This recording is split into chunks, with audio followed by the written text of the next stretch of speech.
नमस्कार बच्चों, आपका स्वागत है आपके अपने यूट्यूब चैनल खन्ना क्लासेस पर। आज हम पढ़ने वाले हैं सामाजिक विज्ञान कक्षा 10 का, और उसमें हम अध्याय पहले में वन्य प्राणियों के बारे में, उनकी उपयोगिता और संरक्षण के बारे में पढ़ेंगे। ये दिख रहा होगा 5 नंबर लिखा हुआ आपको, यानी कि पाँचवीं क्लास है हमारी।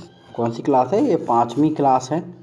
इन्हीं अंकों के आधार पर आप वीडियो देखते रहिए, पहले पहला, दूसरा, तीसरा, चौथा, 5वां।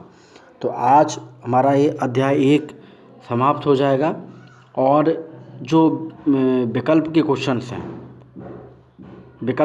हैं और रिक्त स्थानों की पूर्ति के और जोड़ियां जो आएंगे, उनको हम अभी साथ साथ में सॉल्व करते चलेंगे। बाकी जो क्वेश्चंस बचेंगे, अति लघुत्तरी, लघुत्तरी, दीर्घ लघुत्तरी, इनको हम बाद में सॉल्व करेंगे बिल्कुल बहुत अच्छे से। तो अभी तो आप केवल ये जो अध्याय दिए हैं हमारी बुक्स में, सिलेबस में, उनके अनुसार आप पढ़ते रहिए। इनसे बाहर ना प्रश्न आते हैं, इनसे बाहर ना उत्तर आते हैं। ठीक है, तो चलिए आज शुरू करते हैं अपनी क्लास। तो आज हम पढ़ते हैं वन्य प्राणी एवं विलुप्त हो रहे वन्य प्राणी। तो देखिए दोस्तों, वनों के साथ साथ वन्य जीव भी मानव के लिए महत्वपूर्ण संसाधन हैं। वन्य जीवों से मांस मिलता है हमको, खाल मिलते हैं, हाथी दांत आदि प्राप्त होते हैं। और वन के साथ साथ मानव ने वन्य प्राणियों को भी बेदर्दी से विनाश किया है। इससे वन्य जीवों का अस्तित्व खतरे में पड़ गया है। बाघ, सिंह, हाथी, गैंडे आदि की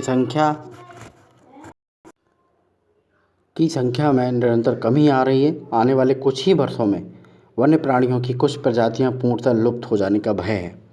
इन्हें पर्यावरण संतुलन के लिए बचाना आवश्यक है।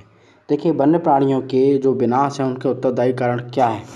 उनके विनाश के लिए जो उत्तरदायी कारण हैं वो ये हैं कि एक तो बड़े पैमाने पर वनों का विनाश कर दिया हमने, अब जो वन्य प्राणी है वो कहाँ रहें। दूसरा है कि विविध उद्देश्यों से वन्य प्राणियों का शिकार करने लगे लोग। तीसरा यह है कि पर्यावरण में इतना प्रदूषण हो गया है कि उनका जीना मुश्किल हो गया है। अगला है कि जीवों के लिए प्रति घटती दया भावना। कहीं कोई घायल है, कहीं कोई तो उसका इलाज कोई नहीं करा रहा है, ऊपर से उनका शिकार और कर रहे हैं। अगला है कि कुछ उद्योगों के लिए कच्चा माल। एक रीज़न ये भी है कि कुछ बिजनेस ऐसे हैं जिनमें जो कच्चा माल है वो पशु ही इस्तेमाल होते हैं, तो वो पशुओं को वो ले जाते जा रहे हैं। तो ये भी एक कारण है। दूसरा कारण है, अगला कारण है कि मानव समुदायों की अपेक्षापूर्ण सोच। जो मानव है वो सोच नहीं रहा है कि वन प्राणियों को भी अच्छे से रखा जाए, देखभाल की जाए। वन्य प्राणी संरक्षण के उपाय के बारे में सरकारों ने विचार किया है।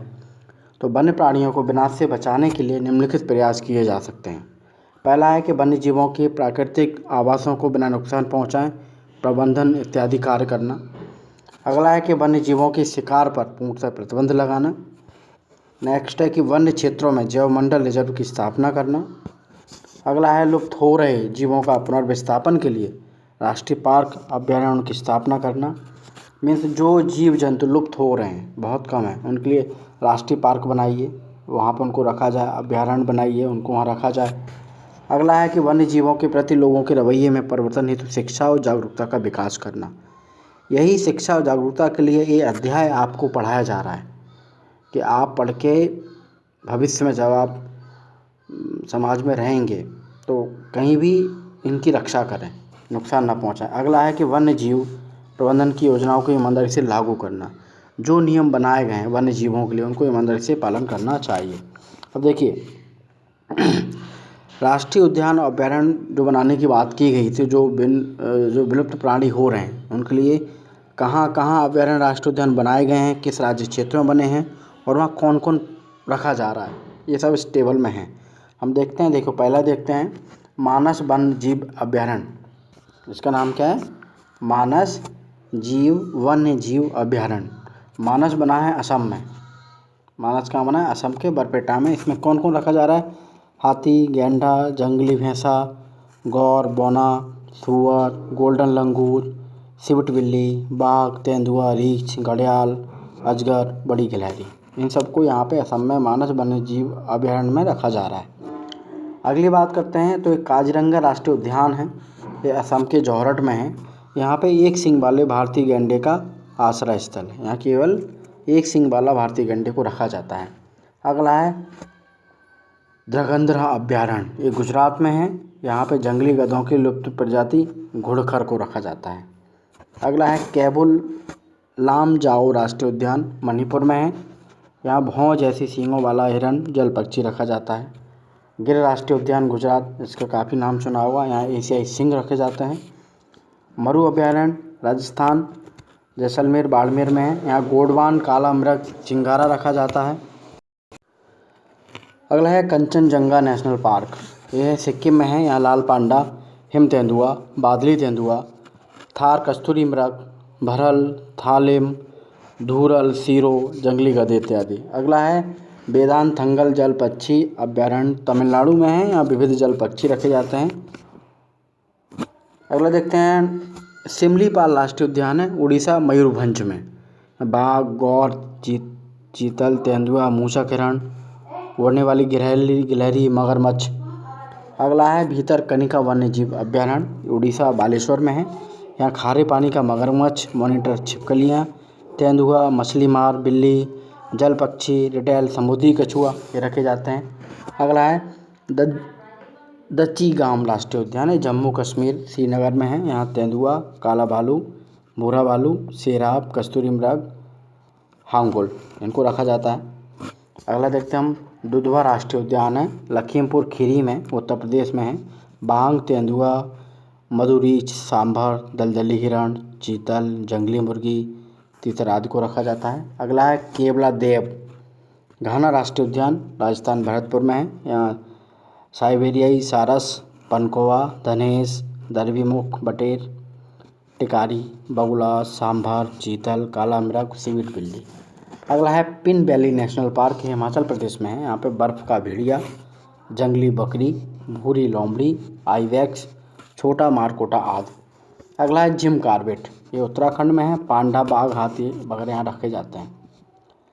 अब हम देखते हैं कि बाघ और हाथी परियोजना, ये भी स्टार्ट की थी 1973 में। देश में बाघ परियोजना प्रारंभ की गई। इसके मुख्य उद्देश्य बाघों की व्यवहारिक संख्या से आश्वस्त होते हुए संरक्षित करना। हाथियों को संरक्षित करने के लिए देश में हाथी परियोजना प्रारंभ की गई। देश में 14 हाथी परियोजना चल रही हैं।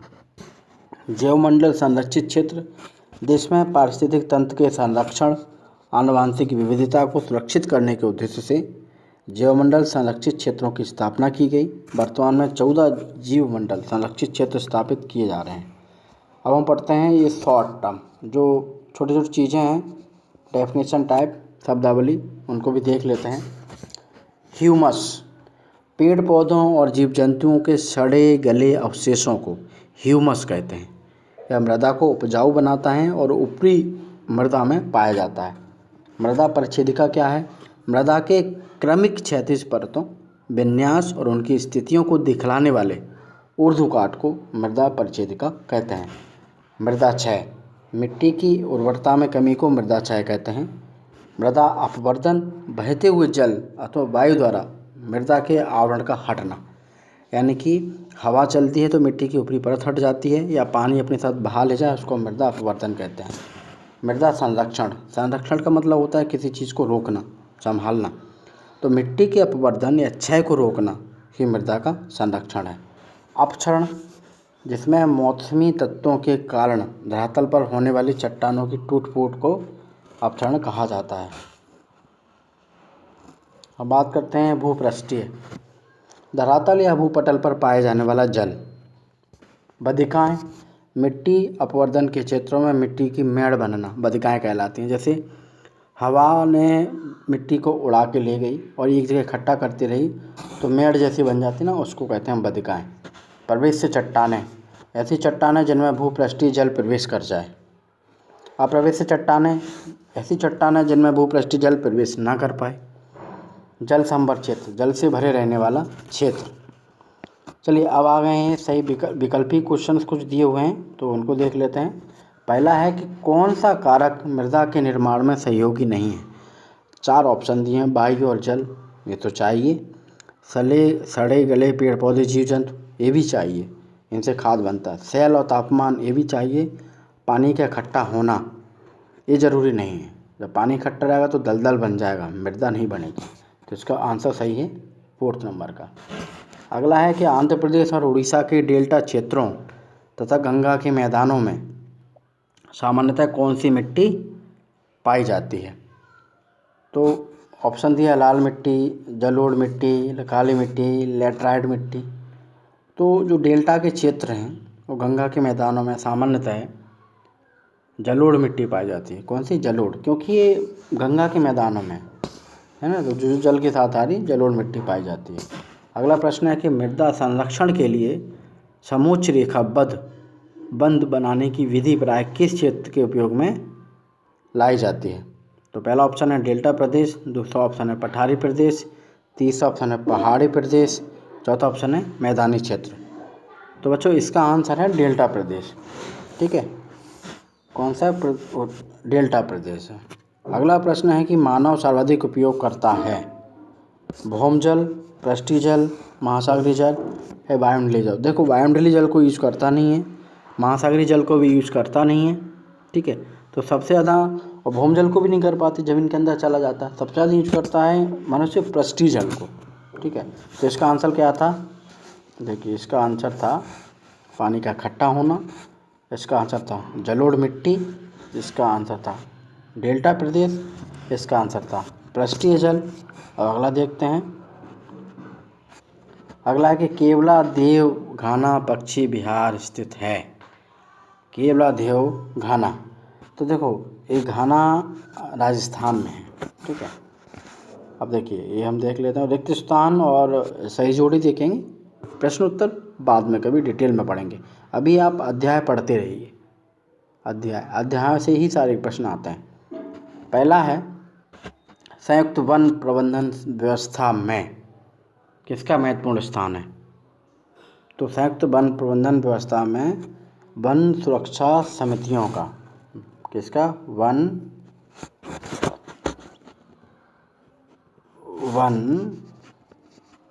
सुरक्षा समितियों का। ठीक है, ये पहले का आंसर है।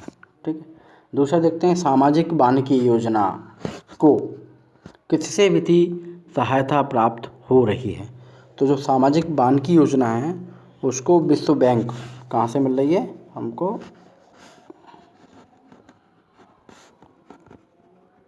विश्व बैंक से सहायता हमको मिल रही है। अगला प्रश्न है कि वन अग्नि नियंत्रण परियोजना किसके सहयोग से संचालित हो रही है। तो ये हो रही है UNDP। ये जो हम अध्याय पढ़े हैं उसमें सब दिया हुआ है, सब पढ़ा हुआ पढ़ना। अगला है कि वन्य जीवों की सुरक्षा एवं संरक्षण हेतु क्या क्या बनाया गया है। तो अभी जस्ट पढ़ा हमने, एक तो राष्ट्रीय उद्यान बनाए गए हैं, राष्ट्रीय उद्यान और अभयारण्य, राष्ट्रीय उद्यान और अभयारण्य को बनाया गया है। अब सही जोड़ी देखते हैं। कार्बेट, कार्बेट कहाँ है बताइए? कार्बेट है उत्तराखंड में। दचीगाम, दचीगाम है तुम्हारा, अभी भी पढ़ा है। दचीगाम कहाँ पर है? दचीगाम है जम्मू कश्मीर। मानस, सबसे पहला हमने मानस ही पढ़ा था, मानस है हमारे असम में। ठीक है, मानस कहाँ है? असम में। पेरियार, देखिए इसको बहुत अच्छे से देखते हैं। कार्बेट था उत्तराखंड में। ठीक है, दचीगाम था हमारा जम्मू कश्मीर में। दचीगाम था जम्मू कश्मीर में और कार्बेट था असम में। ठीक है, और मानस था हमारा असम में। और अब आ रहा है पेरियार। पेरियार कहाँ पर है? पेरियार है हमारा केरल में। केरल के बहुत बड़े एक पॉलिटिशियन रहे हैं, इसलिए इनके नाम से केरल में बनाया गया है। ठीक है, अब अगला एक बनता है कि वन अग्नि नियंत्रण परियोजना कहाँ चल रही है। ये चल रही है हमारे अगला चंद्रपुर में। तो ये करेक्ट जोड़ी हो गई। तो देखो बच्चों, हमने विकल्पी प्रश्न को देखा, हमने रिक्त स्थानों की पूर्ति देखा, सही जोड़ी देखा और पूरा एक अध्याय हम आज समाप्त कर चुके हैं। प्रश्न उत्तर रहे, इनको हम बाद में डिटेल में पढ़ेंगे। आप अभी अध्याय करिए, उसके बाद हम प्रश्न उत्तर बहुत अच्छे से करेंगे। आपको सब कुछ हम रटा देंगे, ये हमारा वादा है। लेकिन हमारे साथ जुड़े रहिए, चैनल को ज़्यादा से ज़्यादा सब्सक्राइब करिए, ज़्यादा से ज़्यादा शेयर करिए और दोस्तों को बताइए। ठीक है, चलिए, हमारे साथ जुड़े रहने के लिए आपका बहुत बहुत धन्यवाद।